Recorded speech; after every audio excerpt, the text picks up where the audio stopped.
To understand why the moon appears red, we first need to understand how light behaves.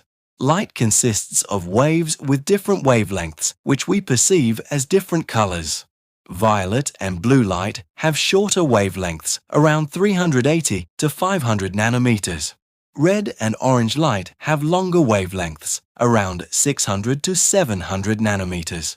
A crucial property of light is that shorter wavelengths scatter more easily than longer wavelengths when they encounter particles in the atmosphere.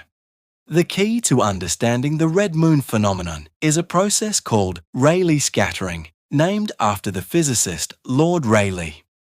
Rayleigh scattering occurs when light waves encounter particles that are much smaller than the wavelength of the light, such as air molecules in our atmosphere. Earth's atmosphere is filled with tiny particles and air molecules. When sunlight travels through it, something remarkable happens.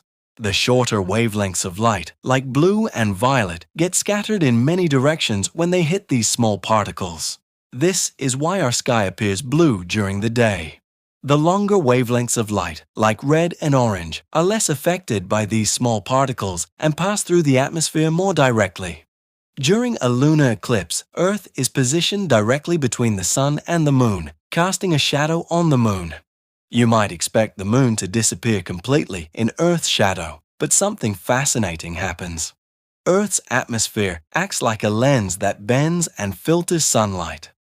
As sunlight passes through Earth's atmosphere, the shorter blue wavelengths scatter away, while the longer red wavelengths pass through and reach the Moon's surface. This causes the Moon to appear red or orange.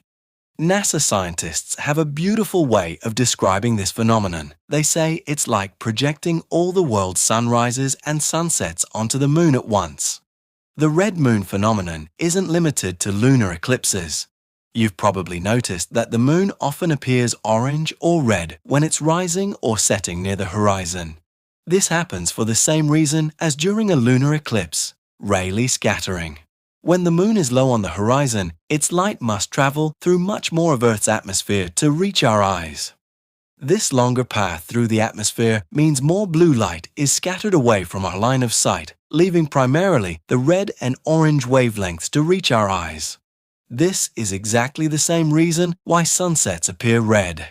The exact color of the Moon during a lunar eclipse or when it's near the horizon can vary significantly based on atmospheric conditions. Under normal atmospheric conditions, the Moon typically appears a reddish-orange color during a lunar eclipse. When there's more dust, pollution, or clouds in the atmosphere, the Moon can appear a deeper, darker red. This is because these particles filter out even more light. After major volcanic eruptions, the ash in the atmosphere can cause the Moon to take on a copper or brown color during an eclipse. This happened after the eruption of Mount Pinatubo in 1991. The composition of Earth's atmosphere essentially acts as a filter, determining which wavelengths of light reach the Moon and reflect back to our eyes.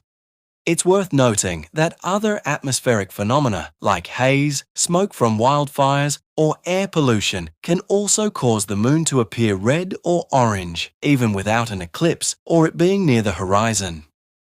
Understanding Rayleigh scattering helps us appreciate not just the beauty of a red moon, but also the intricate way our atmosphere interacts with light.